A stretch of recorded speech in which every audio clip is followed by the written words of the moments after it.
Welcome to Nerdy and Flirty, a podcast designed to help you create a life that you love. It's nerdy with science-backed information, and it's flirty. It's fun, it's quick, it's straight to the point. My name is Cass, and today I have a really special story that I'm sharing with you. I interviewed the mayor of my town, Mayor Anthony Fanucci of Vineland, New Jersey, and he has a really insane and super touching personal life story. We're talking overcoming cancer, losing over 100 pounds, listening to his body, knowing what's right, knowing what's wrong, grief, overcoming hardships, and how he manages it all. He's the mayor of our town, but he's also an entrepreneur with multiple businesses, a family, softball coach. He literally does it all of the time, and we're diving into his secrets on how he does exactly that. I had goosebumps throughout this episode because on the surface, the mayor of my town is someone that everyone looks up to. He's a great role model. Anytime you run into him, he's happy, he's cheery,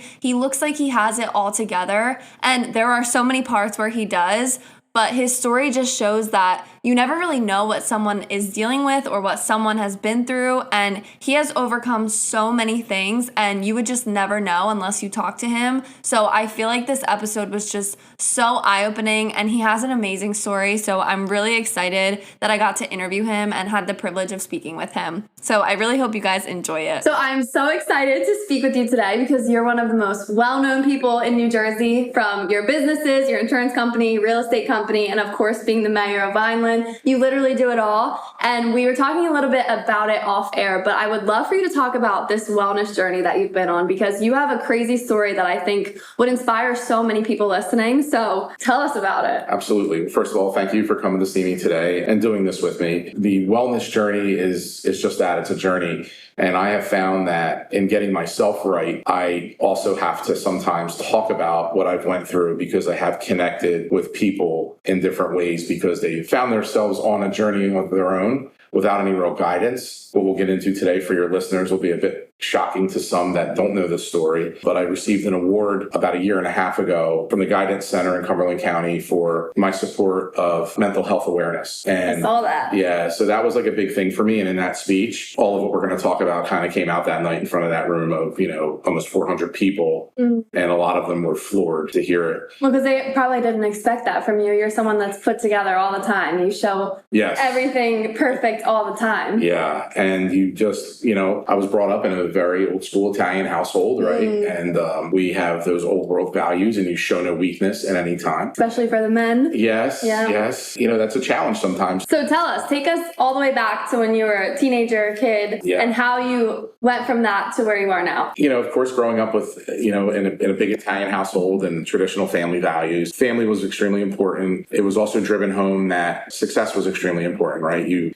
Failure was not an option. I learned a little bit later that you only fail when you completely quit. You're not failing if you're stopping to reassess what you're doing and looking at a new game plan in life. That was a challenge for me for a while. Sometimes it still is. Yeah. I have to talk myself back every now and again to just say, it's okay. Reassess where you are, reevaluate where you are, come back from the standpoint and attack, right? No matter what it is, whether it's life in general, whether it's business, whether it's politics, whether it's sports. When I was younger, as we discussed, I was a competitive powerlifter. It was probably my favorite sport. I played a lot of sports. I played baseball and football and a little bit of basketball and, different things over the years. But powerlifting was something that I really fell in love with. It was an individualized sport. It was you making or breaking your win or loss that day in those meets. Every day in the gym was either a win or a loss, is how I looked at it. If I worked myself to points of failure, and those points of failure were higher weights than I had before, that was a success and a win. If I pushed myself that day to a point of failure and I didn't make the weight that I wanted to make that day, to me, that was a failure.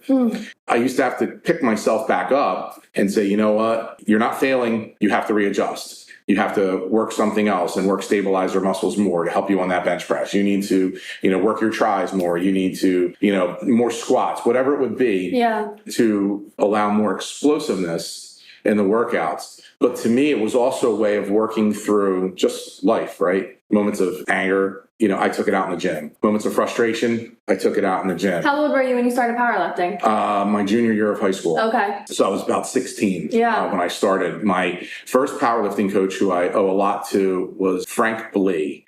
Frank is from Atlantic County. He's a great guy. He was a power lifter himself. He was actually a chiropractor by trade. That's convenient. Yeah, right. Boy, we needed it. Yeah. And he just a phenomenal human being and got into politics as well. Just a great family guy. His dad would come to our meet all the time, right? So Mr. Blee was always there, but he was also the judge at our practices when we were competing. He was the guy running the lights if you were good or bad, right? Oh, wow. And he was like that motivating kind of guy, like just another wonderful human being that I've been fortunate enough to come across in my life. I owe a lot to Mr. Blee and also to Frank Blee, his son, who was my coach, who truly turned me on to the love of powerlifting. He was the guy that picked me out and said, you've got such a strong frame. Have you ever thought about that? I'm like, wow. I don't know. I work out a little bit here and there, but not that much. And when I went to high school, I went to St. Augustine Prep. My junior year of high school was the first year we had a football program. Okay. So 1988. And I said, well, no. He says, well, you're playing football. And he said, and you're doing great out there. Why don't you harness that and let's see how strong you can become? Okay. I just needed a little bit of guidance. And he was that kind of guy that took me under his wing and said, let's go. And saw that potential in you. Like that always feels good too. It does, right? And I'm still blown away by that all these years later. And so he was the guy that really started all the powerlifting off for me. Okay.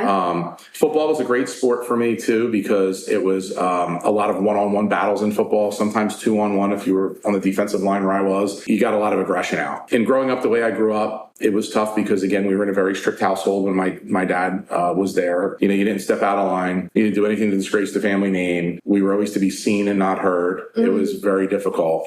My dad, who became very successful and was not an educated man, he ended up getting a GED, but then he did extremely well in business. He went into the insurance world and did extremely well for himself. And that was a good thing. He was a very hard worker. I have to say, my father, when he was doing things like he was setting tile during the day, he was a Port Authority cop at night on the Ben Franklin Bridge. And then he got into the insurance world because it was just too much when he was trying to have a family with my mom. So my dad had a great work ethic, but he was really more than stern. Sometimes it was way over the top. It was tough growing up in our house sometimes, and I'm the youngest of three. Oh, wow. I had an older brother and an older sister. Being the baby, everybody thinks you're coddled, but the interesting thing is being the baby and growing up in the family was at the time when my parents were really going in opposite directions. So it was kind of going through the divorce and the struggles of that. Yeah. And fortunately, I had my mom, and I still do, because my mom truly is my backbone. She never wanted me to be affected negatively by anything like that. She was always there to support me. And I didn't have the same bite at the apple for education that my older siblings did, because my mom was trying to support the household and all of us, and my dad wasn't helping when they divorced. That having been said, as normal, you pick yourself up, you go to school, you go to work, you pay for your stuff, and you do the best you can. And fortunately, my mom supplied me a wonderful, safe home life as I was growing up into, becoming a young adult. And I went all through school to a point where I couldn't go anymore because we couldn't afford to go anymore. I had to work full time. So that was the way to support us and continue the household, right, as a family. I made that conscious choice, and I had already gone to school and had a real estate license. And then I began using it a little bit later. And then eventually I went to school and got an insurance license. All during that time, I had continued to compete at an amateur level, powerlifting. Wow. It was frankly my sanity. Yeah. Because I couldn't play football anymore. I wasn't going to play this semi-pro nonsense and whatnot. That just didn't work out for me. Yeah.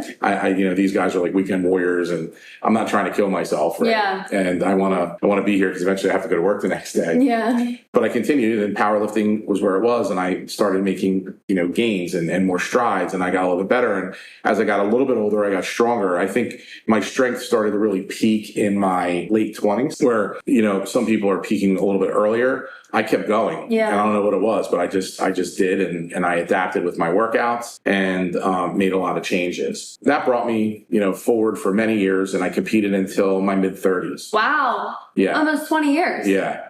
And it was grueling. Yeah. And, it was tough. But then work took over, life took over. I wanted to continue the successes in business I was having. I had started some businesses, and I wanted to continue to grow. I had broken away from, my dad had retired. I had run an office for him for his insurance agency for a number of years. He retired, so I went out on my own. My mom was kind of retiring, and then we kept the real estate business going. I'm like, you're not going anywhere. I said, we're going to keep this going, which is great. My mom's still at 88 years of age, a real estate broker. Oh my gosh. Yeah, she still holds her license. So both your parents and you all have that hardworking, never going to stop, like you want to just do it all the time. Yeah. And it's true. And fortunately, I took the good side of my dad and took the work ethic and and of course my mom's work ethic. And she doesn't want to stop now. Yeah. It's, that's going to be she blows me away because, she just had a heart valve replacement a year ago. And, like she was trying to move furniture around the house. I'm like, Mom, what are you doing? You can't do this anymore. Yeah. Stop. But she's slowed down a bit, but she's still really sharp mentally. And she's very helpful to me in the real estate business still. And she likes to process all my files for me. And it probably keeps her going. She probably likes it. It does. Yeah. We're very blessed to have her. So she's truly the matriarch if there ever was one for us. Right? So it's a good thing. So I'm still competing. Then I decide like enough's enough at this point. I've battered my body. I've got a ton of injuries. I need to take some time off. Well, that was a good thing at one point, but I should have gotten right back into it once I took that little bit of time off. But work really got busy. I was all over the place because it was before you really had all the technology we have today. So I was driving all over doing business, all over New Jersey, Pennsylvania, Delaware, New York, clients in Florida. And I was building a business, right? And growing, and life was happening in front of me in a very fast and very furious pace. And I said, okay, what am I going to do now? What I did, which was the biggest mistake, was let my health slack, right? From being a big, strong guy and working out all the time, I wasn't working out at all. I went like cold turkey with no working out. That happens sometimes when you go from such a high level and then you just want to take a break and you just stop completely. Yeah. And I didn't realize how quickly my body was basically going to hell, right? And then when you're not doing anything and your muscles aren't there to support you, all the nagging injuries get worse, right? And you start feeling worse and, you're trying to keep up. So one day I'm having a classic issue. I'm walking up the steps and I'm way out of breath. I'm like, oh, goodness. All right, I got to get back into the gym. Well, you get back into the gym and instead of me starting with, stretching and cardio and everything, I go right back and hit weights, right? The way you knew how, which is intense powerlifting. Yeah, just like a grunt, So I go in there and start doing that. And then I'm realizing, oh God, everything aches. Everything hurts more than it used to. There's a lot of problems here. And now I need to figure out a better way to do it. Well, while I'm trying to figure out a better way to do it, business is still excelling and taking off. I have people working for me, people that depend on me.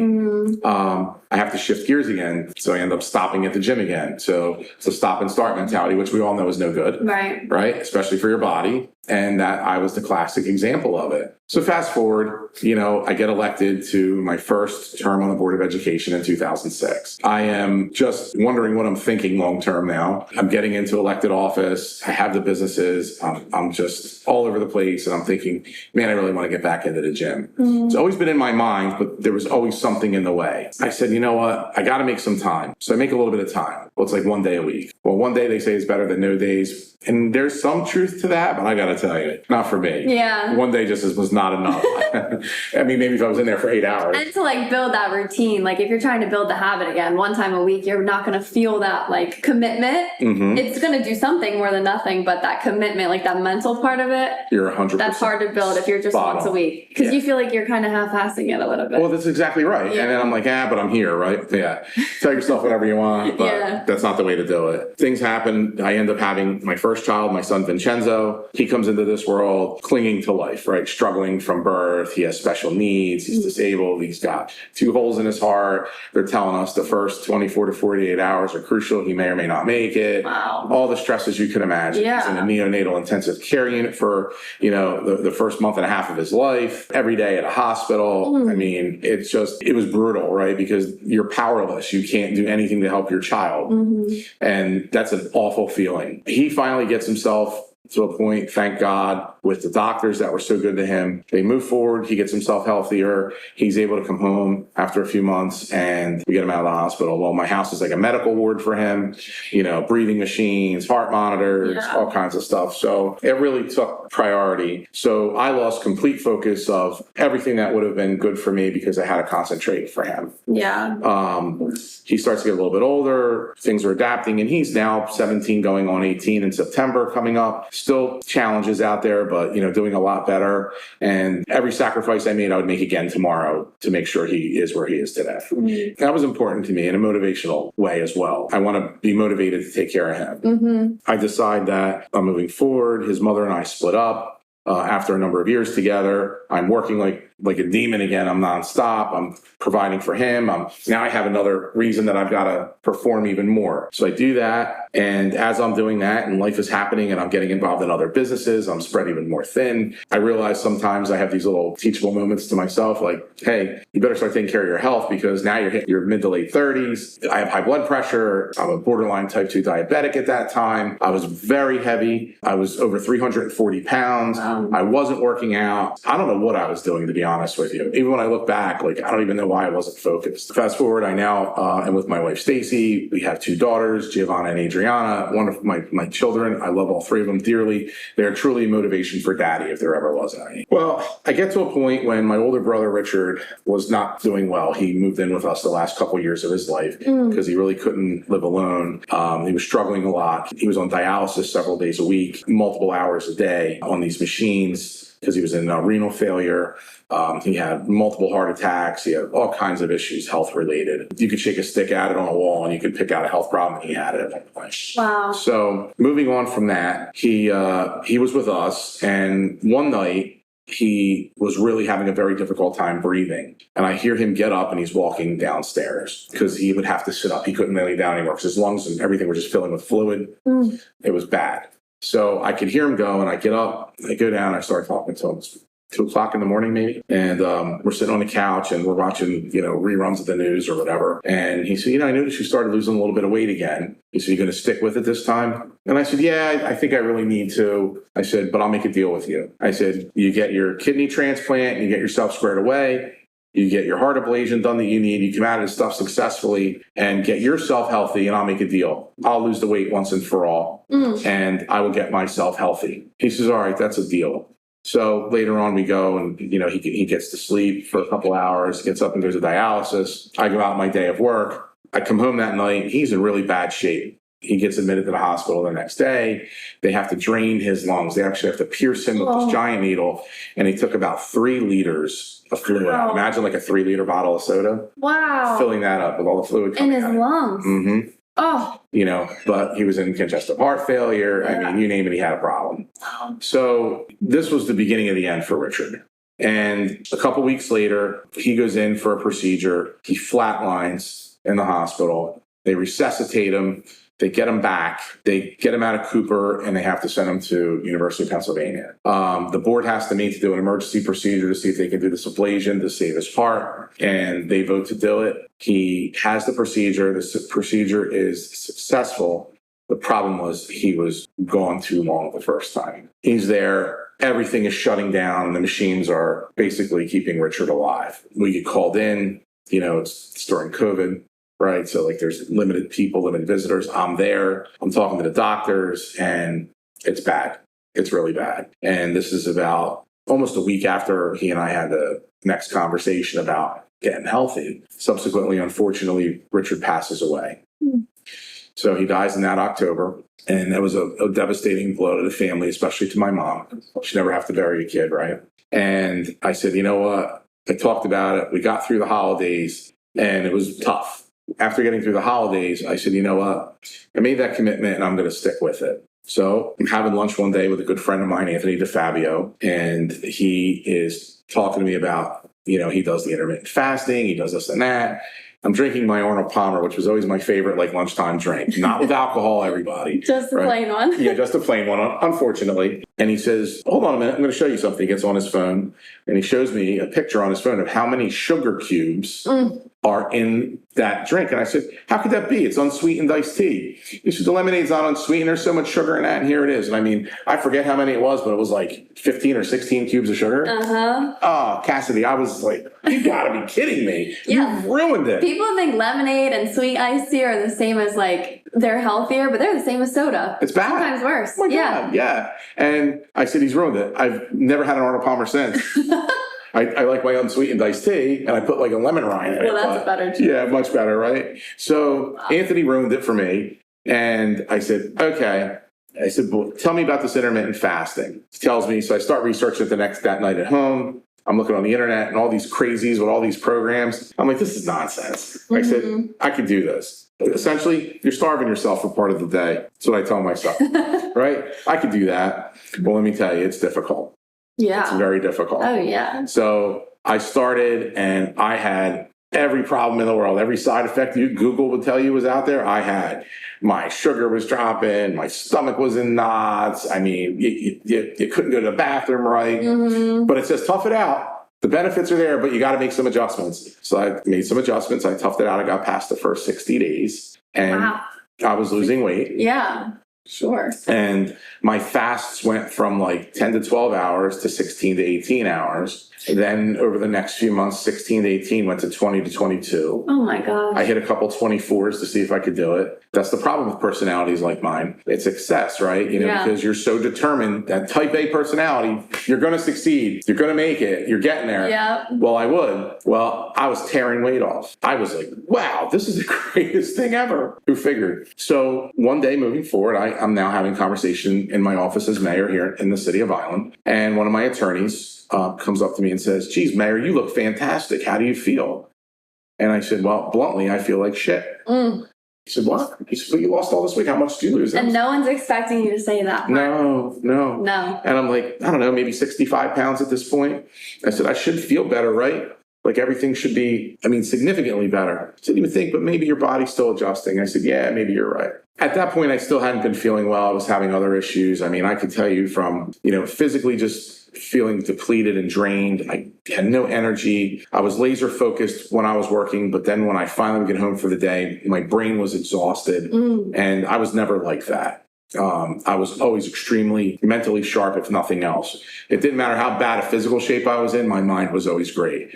I'm a very quick-witted individual. I'm an extemporaneous speaker. I don't prepare remarks. I don't make speeches like that. I make them off the top of my head, right? Yeah, I see that now. Yeah, right. So it's just you do these things. And I just didn't know what was wrong. So I called my doctor and, I'm like, listen, it's Anthony Fanucci. I want to get in to see, the doc. And I'm like, they're like, okay, well, you had an appointment, but it was canceled. I'm like, yeah, well, you guys canceled. You went on vacation or whatever. Okay.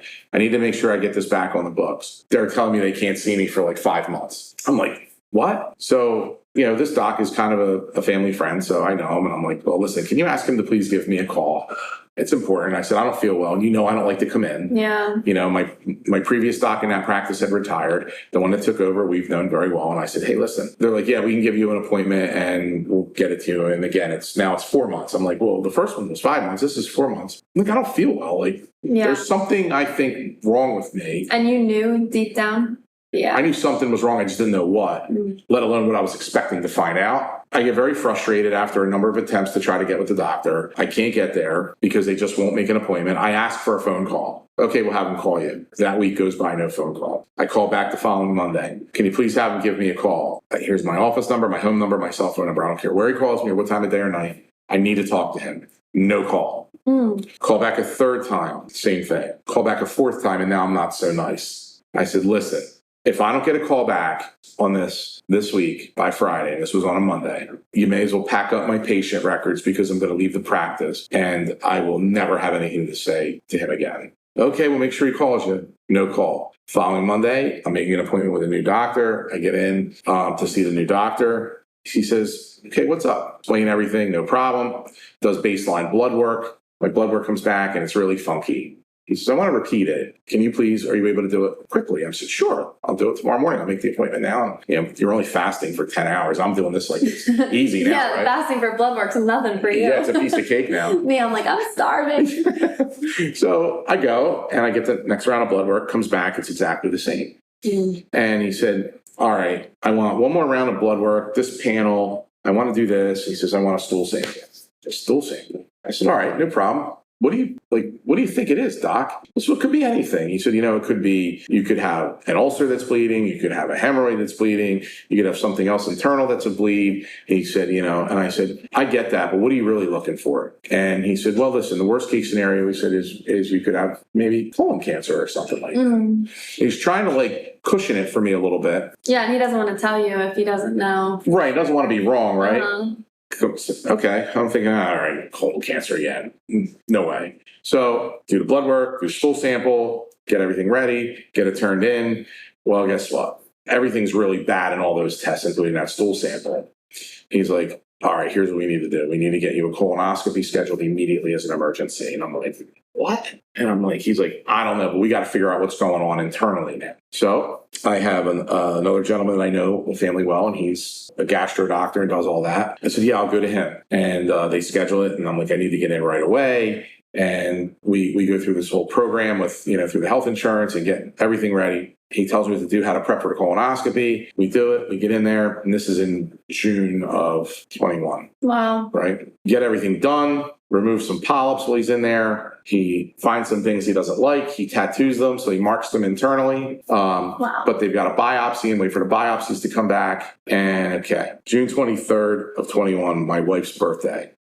I'm driving to Ocean City to go to the beach with her and the kids. Phone rings.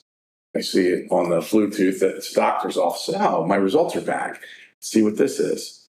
Well, he proceeds to tell me that he has confirmed that I have multiple tumors that are malignant and I have colon cancer. Oh my God. I'm on Union Road just before 49. I'm like, can you repeat that? He said, yes. And he tells me, I looked over at Stacy and I said, well, happy birthday.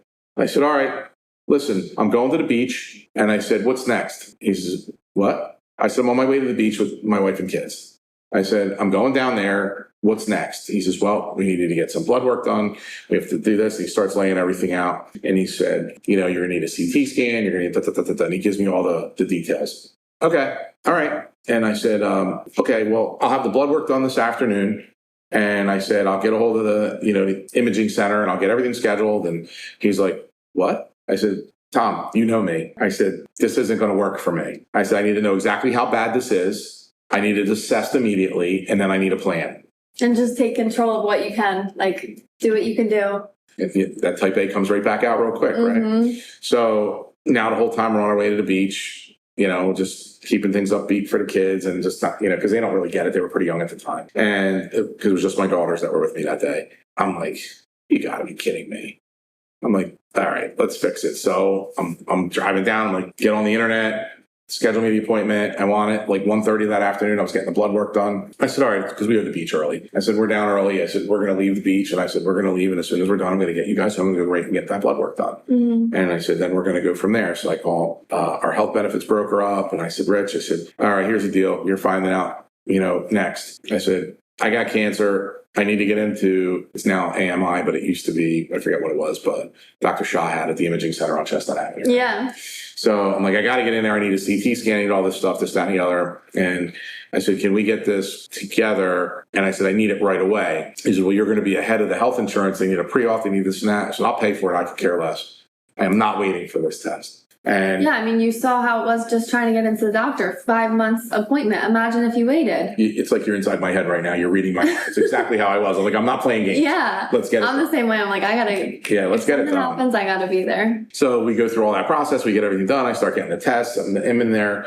And I get to a specialist at University of Penn. I get to the oncologist. I get to the surgeon.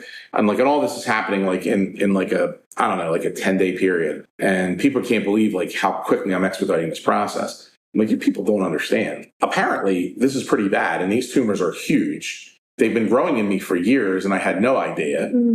It wasn't until I lost all that weight and decided to take my health under my own control again to get better that God gave me a second chance at figuring out there was a problem. Yeah, because you had no idea for how long. Right. I'm not wasting any more time. I'm getting through this. So I get up there and talking to the surgeon and I said, well, what's the deal? Can we fix this or what? And she's like, yeah. I mean, she's even more matter of fact than I am. Yeah, right? And most surgeons are. Oh, she was tough. Yeah. And she's like, yeah. And I'm like, all right, well, how quickly can we do it? She goes, well, how quickly do you want to do it? I said, how about tomorrow? She goes, I can't. I can do it a week from Wednesday. And I said, tomorrow's Wednesday, one more week. All right, schedule me. I'll be there. I'll be here. That's exactly what I told her. And it's like, what? Well, because they're not used to seeing people like you come in and just be like, all right, let's do it. Yeah, get it out of me is what I'm figuring. Yeah. Like, oh, yeah. I don't know how bad it is. I don't care right now how bad it is. Get it out. And then let's figure out how we're going to treat the damage. Right. And that's what we did. So we essentially did that. And, there was a lot of people that helped along the way to expedite that process. And I was fortunate to have these resources. But I was calling in all the big guns, right? Yeah. This is life or death for me now. Oh, I'm yeah. not leaving my kids. And at this point, nothing else really matters besides your health. You don't have your health, you have nothing. Zero. You have nothing. It doesn't matter how great the businesses are, how wonderful of a mayor I am, what a great neighbor I am, how a much good money brother. you have, it doesn't matter. Nothing None matters. of that matters when your health's on the line. No, you know what mattered? Getting fixed to take care of my family. Yep. Right? Yeah. And the one thing I've learned I didn't want to be a bad parent ever. And I learned that a little bit from my dad. So I got to give him a little credit there too. I learned what not to do. I learned how to be very compassionate for my mom. And I learned to embrace things. Like, I never thought I was going to have kids. Really? Yep. I was very career oriented. I was never ever thinking like I was going to have a whole family and all that when I was younger. Like, it wasn't on the horizon for me. At least I didn't think so. Right. Vincenzo, my son, he was by accident, he was an oops, right? It wasn't planned, but it was one of the greatest blessings I've ever had. Mm-hmm. And then, the girls, they complete that, now you're softball coaching. I know. I'm all kinds of crazy crap. Yeah. Right? So, and I did. So then I go through the surgery. I participate in all the extra studies they want to do because of the type of tumors they were and all this extra blood work for people. And I'm like, if this can help somebody, I want to help somebody. And, I'm laid up in University of Pennsylvania Hospital, for a while after the surgery. And I go in and I have this giant hernia I had no idea that I had, that they went in and had to fix, which complicated the surgery even more. It was a big challenge for me. And then when I came out, it was like a new day. I felt like I had been in a train wreck. Like you knew it was out of you. Oh, yeah. And then I could decompress because now there was a game plan on what type of treatment I'm going to need moving forward. And for me, that was a sign of relief because I felt at least the hard part was over. Didn't realize the journey was really just beginning. So it took a very long time with recovery. I could show you pictures. I was stapled and stitched, and it took a very long time to heal. I was depleted with iron levels.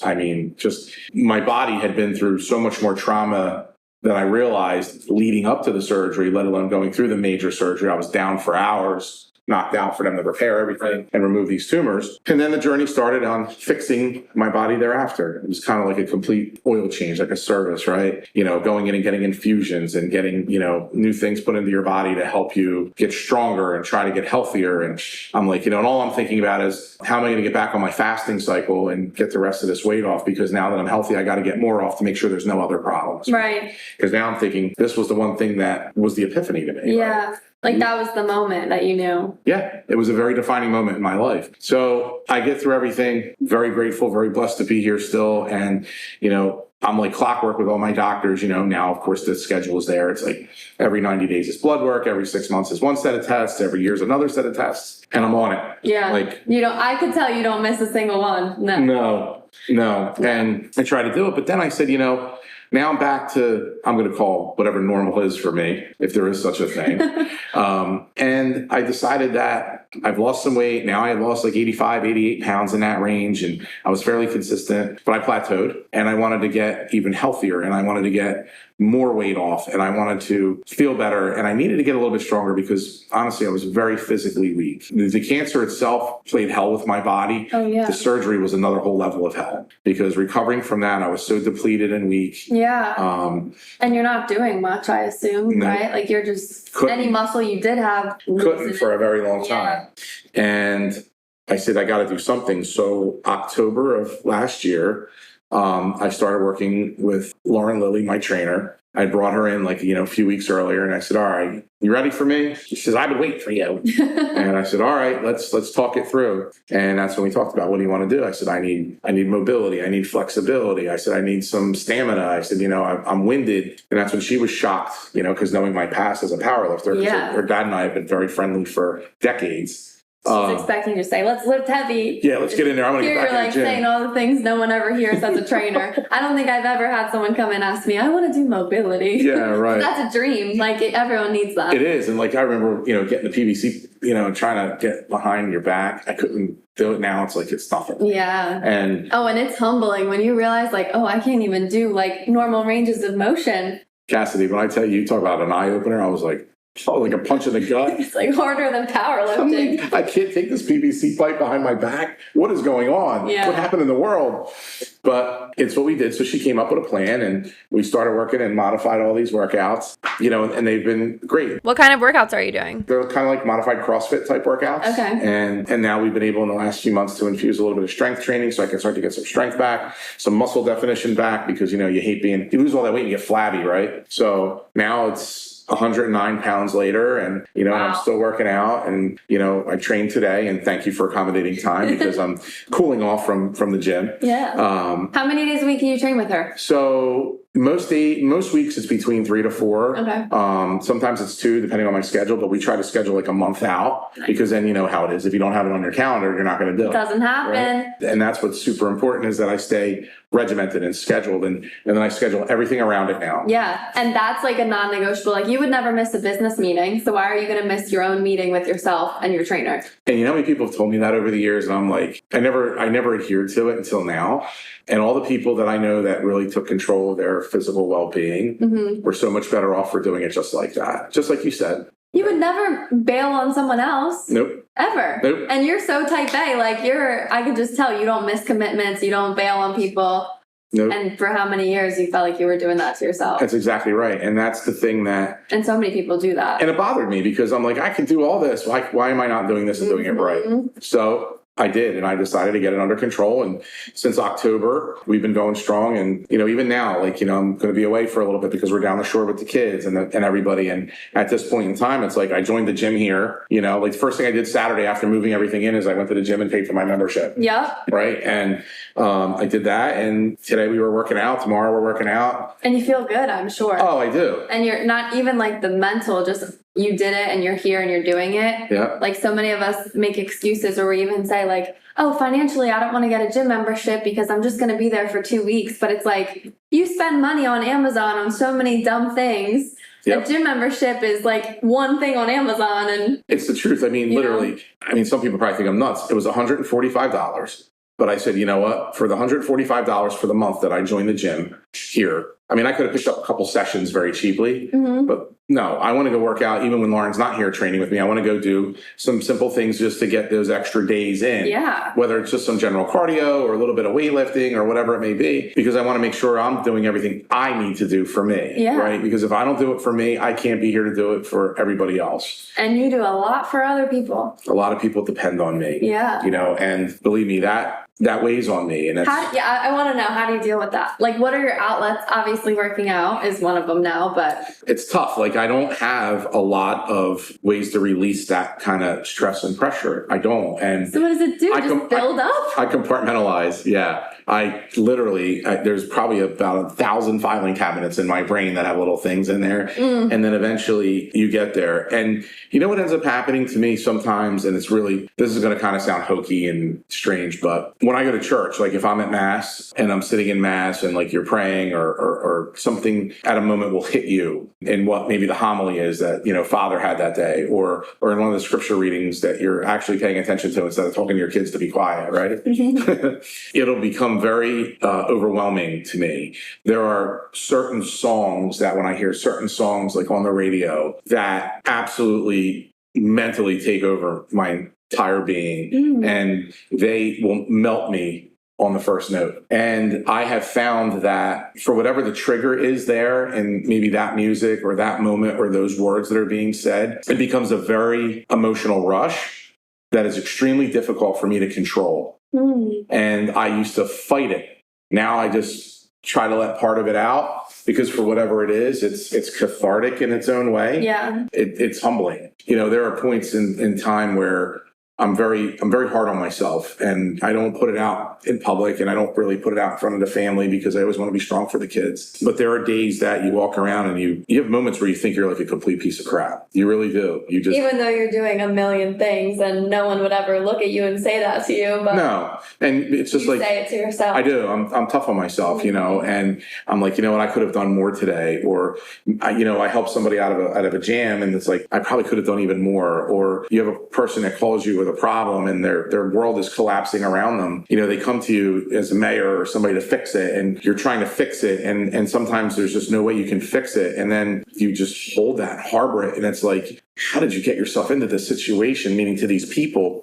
And then I can't find you a way out. And I'm a fixer. Yeah. I fix Oh, yeah, things. you're a problem solver all the way. Yeah, and that's what I do. I fix problems. And so now you're taking other people's problems, making them your own, and if you can't find the solution, now you're the failure, is what you tell yourself. Yep.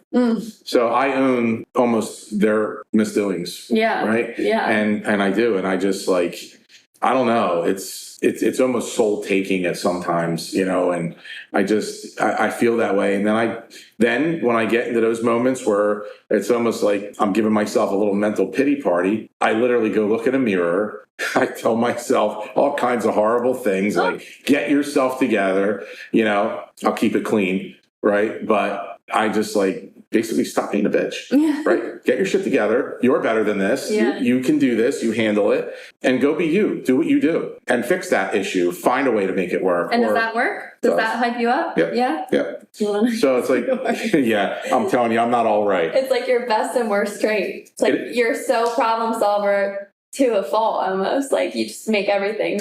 You do. And frankly, it's how I've made my way in life. And my businesses have been successful because I've been able to do what others can't. Yeah. Right? When it was in real estate and somebody didn't know how to maybe craft a deal to make it work, or they couldn't figure out how to finance it or work with a bank to get it done, and people were desperate. They wanted that first start of their business or their new home or something for their family.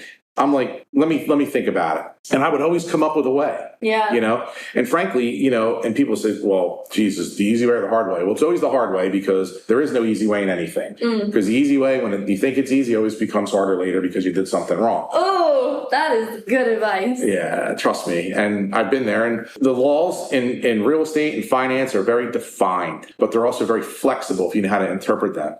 And you have to surround yourself with great people. The smartest person in the room isn't the smartest person in the room. It's the person that puts the smartest people around them to work with them. Yeah. You have to be able to lead those people. That's good. And that's what I do. Mike will tell you that about me, because he's actually one of the most brilliant attorneys I've dealt with, especially in land use, right? Oh, he's a genius. He is. He's just unbelievable. So thorough. He is amazing. And there's a guy physically fit if you've ever seen it, right? Oh, yeah. A workout nut and a mental health nut. He's on it. He's extreme too. He will not miss a workout. He will be so on it. Yep. He is I'm going to do this and I'm never going to stop, and he's going to figure things out. He's similar. And we need each other, people like that in life, right? So I tell people, I said, there's always ways to make it work. So I have great professionals that are accountants, great professionals that are lawyers, great professionals that are in the banking industry. I'm a self-proclaimed expert in real estate and insurance, right? Yeah. But I'm also a people expert. I do well with people. Oh, yeah. Because genuinely, I love people. I do. I want to help people. That's why I serve in government. I didn't serve in government for ego.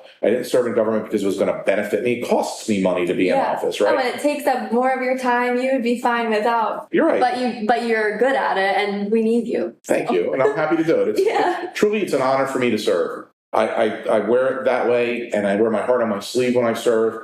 I will fight for the city of Vineland and the state of New Jersey. And that's the best kind of person to have. Thank you. Not someone with ego, but the real true reason. I've had to walk away from a lot of business because things present themselves when you're in office, right? You see these people getting locked up for bribery and extortion and all this craziness. And sometimes things present themselves and they may not be illegal, but they don't look great. So sometimes you walk away because of the visual. And I've had to walk away from a lot of business over the years. And it's funny because in my line of work, you always get accused of, oh, I know he's profiting from being a mayor. Yeah, right.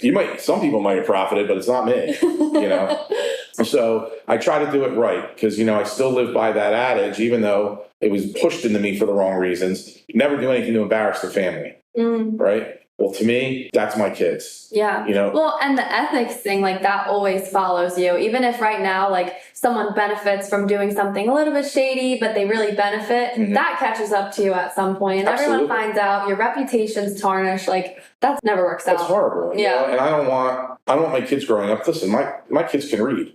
You know, they hear things, right? Oh, kids know more than anyone thinks they do. Yes, they do. They know way more than anyone thinks. Yeah, so I never want to put them in a position where they're embarrassed for me to be their father. Aww. Because to me, being a parent is the greatest job I've ever had. And the hardest one. Oh, I'm the overprotective dad. Aww. I am that guy. And the worst part is being in the insurance world, I'm a risk manager, so everything inherently is a risk. You know, I see these little boys coming around my daughters, and I'm like, take your son somewhere else.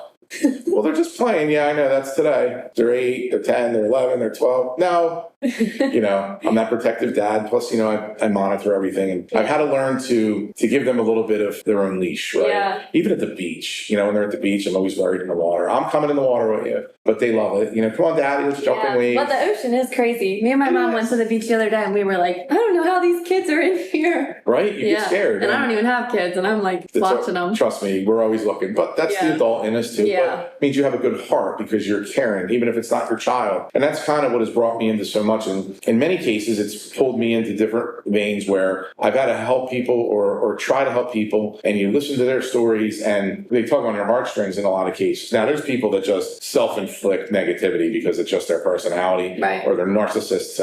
And now I've had to learn to walk away from, because you're never going to help those people. And frankly, they're not the ones you want to help because you're just enabling bad behavior and they're going to keep spewing extra drama onto you because you're going to have to constantly fix their problem. And it never ends. It's always something. So how do you deal with all these people? Because you are on all the time. You can't even go to dinner without someone seeing you, and you need to always like represent yourself the best way. Like you can't run into Wawa with your hood up and like, you know, be tired and grumpy. You have to be like, hey, how you doing? Good to see you. How do you do that? It's hard. I'm not really sure how I pull it off, but it's hard because, you know, the city of Vineland is just truly my family, right? Even the people that don't like me. And there's not a lot, but there are the ones that are haters. You're always going to have haters in life. That means you're doing something. Yeah, you are. That's right. And the truth of the matter is that whether they like me or not, I'm still their mayor and I still have a job to do. Yep. And I take that job very seriously. So when I'm focused, I'm very laser focused on that. And I don't ever want to embarrass the city of Vineland. Like I don't want to embarrass my children or my wife or my mom, you know, anybody like that. And your name means everything. Your word means everything. Yeah. It is truly what we're all about. And your impact on people. Like if you are constantly running into people and being negative and whatever, that affects people. Like people remember that. But still, that's a hard thing. I guess it's a conscious choice I could be one way or the other. Yeah. Where my wife works, there used to be a saying at the school, make it a great day or not, the choice is yours, right? Wait, our principal says that too at the end of the day. And some people hate it, man. In our surveys, they're like, you shouldn't say that. But we're like, you know, it is true. It is true. Like we laugh about it. It's a running joke in our house. Oh my gosh. Because it's not like their theme anymore over there. It's something else. But, you know, the kids are getting nutty or something's going on. I'm like, listen, it's a great day or not. Make it a great day or not. The choice is yours. Choice is yours. yours. We're always finishing it, but we laugh about it. But when you really think about it, it is really a really prolific statement. I make the choice every day. And listen, some days are a lot harder than others. Yeah. And I am far from perfect. And I have my moments where, you know, you just erupt because you can't hold it in anymore. Or there's something that is just so absurd that it pushes you over the edge. And that happens because we're human, right? Yeah.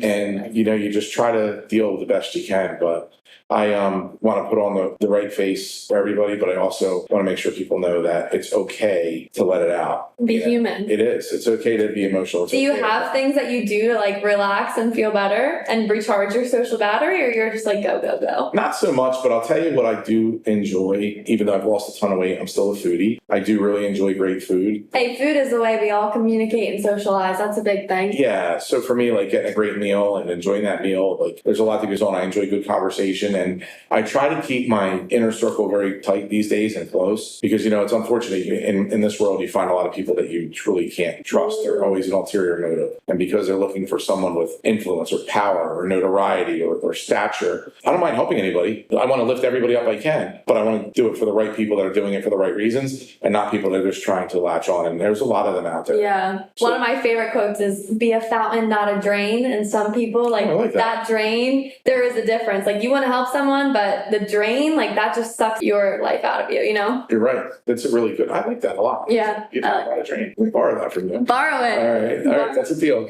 But yeah, so, I just try to, I have my moments and, once in a while, then it's like just sometimes playing the right music on the radio and then we all sit in the car and just getting all the anger out before you get there. I try. And I don't have a magic wand that I can wave that fixes it all. I don't have the one thing that I can just do that is just whoosh, right? Gets it all out. I don't. But I kind of find my way every day. Yeah. And it sounds like you like chip away at it every day. Like you just try every day, each day. Sometimes having great conversations like this goes a long way in helping me deal. And as we talk, my brain is going 1,000 miles an hour. And it's like, you know what? As I'm saying that, this makes more sense to do this. And maybe I should try that. Or it's healing. Yes, it is. Yeah. It's definitely healing. So if someone is in like the shoes that you were in 20 years ago and they know something's not right or they want to change their physical fitness, their mental health, whatever it is, what would you tell them? What's your advice? That's a great question. I would probably tell whoever it is that is sitting there thinking about it, stop thinking and start doing. Go off. Right? Stop thinking, start doing. Put the task in front of you, tackle that task. And when you do that and you start making that change and you start putting the effort into yourself, you can make yourself better. I'm my own version of Superman, right? Without all the special powers and great looks. But I have to be Superman for everybody that relies on me. Right. And I need to be that person. And if I am too physically drained to be there to perform, it's not good. Then I'm not at peak levels for people. And I have a long way to go in gaining ground and getting better, but I am always putting that forward. And there's a mission, and that mission, it really is really self-help. Right? And it doesn't mean you're nuts. It doesn't mean you got a mental problem. It just means you got to take the bull by the horns and take control and say, you know what? I want to lose 10 pounds, or I want to lift and I want to bench press 400 pounds, or I want to be able to run a 5K. Right? Just whatever it is, make that your goal, focus on it and do it. And as you achieve that and accomplish it, you're going to realize you can accomplish so much more. And that task every day has to be on that wall. Like some people write it on a whiteboard, some people have it on their screensaver, some people use sticky notes like me. So as much as I like technology, I still like notes. But I think you do. I think you just got to take control and you have to do. Nike has the best slogan, right? Just do it. And they were right all these years. And whoever came up with that for them was right. It's simple, but it's not easy. Like that, we could talk about it all day, but doing it is way different. But it's always worth it. And like you said, like it compounds to empower you. You leave feeling way better. You realize, oh, now I'm going to run a 10K. I just did a 5K. I can do more next time and I can do more and more. And then you just feel like $1 million. There's no point in really analyzing yourself if you're not going to act upon the change that needs to be there. So. Yeah, that is so true. I see so many things like on social media and podcasts, and it's like all these therapy things and all this self-help and all these theories, but it's like, okay, I could say all this all day and feel bad about myself. Oh, I need to change all these things. But if I don't actually change it, I leave feeling worse. You're right. You're spot on. I mean, and that's why I'm so hard on myself sometimes, because it's like, okay, dust it off. It's all bullshit. Get yourself together and go. Pick yourself up and go. And that's the big thing for me. And that's why I get difficult with myself. I used to suffer from anxiety. And again, you're stressed out. You're not feeling good. You're having all these problems. Oh, yeah. I mean, my wife would tell you, I'd get up in the middle of the night, I can't breathe. Like the first time it happened, I thought I was having a heart attack. Oh yeah, because extreme anxiety can be so physical like that. It was crazy. And I'm like, wait, is this it? Like, is this happening? And then I'm like, you couldn't get a deep breath in. And then you're trying to force it and it's not going. The harder you try, it's like quicksand. The more you go, the more you're stuck and you're sinking. I remember I literally walked into my bathroom. I turned the light on. I looked in the mirror because I figured out, like, if it was a heart attack, I would have hit the ground already. And I'm literally calling myself names like, get your shit together. Like, what's wrong with you? And then I'm realizing, like, I woke up out of a dead sleep that way. What was on my mind? Like, what happened? What was I dreaming? What was I thinking? And then I start realizing, oh man, so I make notes in the middle of the night, so now it's on the phone because it's more convenient than pad and pen, right? So I have like my iCloud notes, whatever the hell they are on an iPhone, right? I have all these weird things on there. And it's like things I got to do first thing in the morning and I got to tackle it. I'm like, okay, now I made the note. I can rest. Let it go. Yeah. I do the same thing. As soon as I wake up, all the stuff I wake up with, I just write it all down and I'm like, okay, now I can pick a couple of things and I'll do those today and I'll get to the rest. And it's a lot, and listen, part of my problem is I take a lot on, but I don't know how not to. I don't know how not to. It's true. I own multiple businesses. I got 3 kids. I'm running a giant city. And it's where you are now. Like it definitely has propelled you. It gives you your purpose. It gives you everything. But it's also that double-edged sword. Like you have so many things to do all the time. Right. And people to talk to. And I'm sure your phone calls and your phone's crazy. It starts early and goes late. Oh. And, and sometimes you shake your head like, really? But you do it and you go from there. But I realize all these people that depend on me, I want to deliver for them. Like that gives me a sense of purpose. Yeah. A lot of people are looking like, I'm working for retirement. As soon as I'm done, I'm done.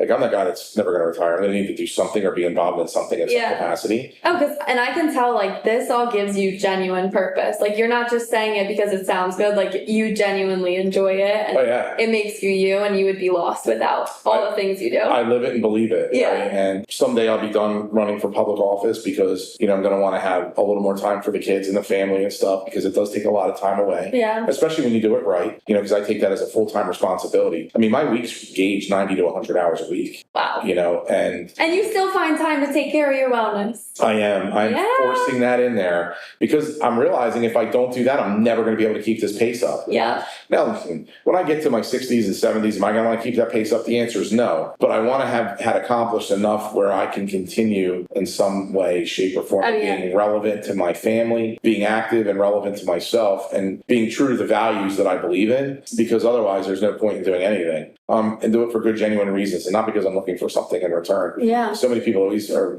doing something because they want something. Oh, yeah. Especially now, I feel like with social media and everything, like everyone just cares about status and everything like that. And it's such garbage. It's such garbage. All the posers that are on here make me laugh. I'm looking at some of these people thinking, I know you. You're a clown. But, I'm not going to put them out there or put them on blast. But I'm thinking to myself, and if I know you're a clown, somebody else has got to know you're a clown. And people are smarter than people give them credit for. Like, we could see right through that, as a consumer and someone that goes on social media. But that's a whole nother topic. Yeah, that's another one for another day. But this was, really great. And I hope I was able to impart a little bit of insight to you and to people who are going to listen to this. And definitely. Well, thank you so much for being on the episode. This was really good. I think a lot of people are going to be motivated and inspired. I really appreciate it. I know I took a lot of your time today, but it was a long story. And believe me, people, there's a lot more details to it, too. I tried to keep it under a 3-hour segment, but we could go on forever. But no, I'm here for you anytime you need me or want me, or if any of your people ever contact you and have questions or they think they want to talk, I'm happy to make myself available for them. Thank you so much. You're welcome. This was great. Thank you so much, Mayor Fanucci, for coming on the podcast and being so open and vulnerable and sharing your story from over 100 pounds of weight loss to the cancer diagnosis to overcoming that, and even just being in public office and that behind the scenes while still managing 2 companies, a family, children, everything in between. I find that really inspiring, and I'm sure the people listening do too. Thank you guys so much for listening to the episode. And if you're listening to this and this resonates with you, whether you know something's wrong in your body, your doctors aren't listening to you, use this as a sign that you know yourself more than anyone, and you know if something's wrong, you know something's not normal for your body. Fight and advocate for yourself and get checked out and all of that kind of stuff. We only get one body, so it's really important that we take care of it. Definitely let me know what you think on the Instagram at nerdyandflirtypod or my personal Instagram at CassCamp. Thank you so much for listening. Share it with a friend, and I'll talk to you next week. Bye.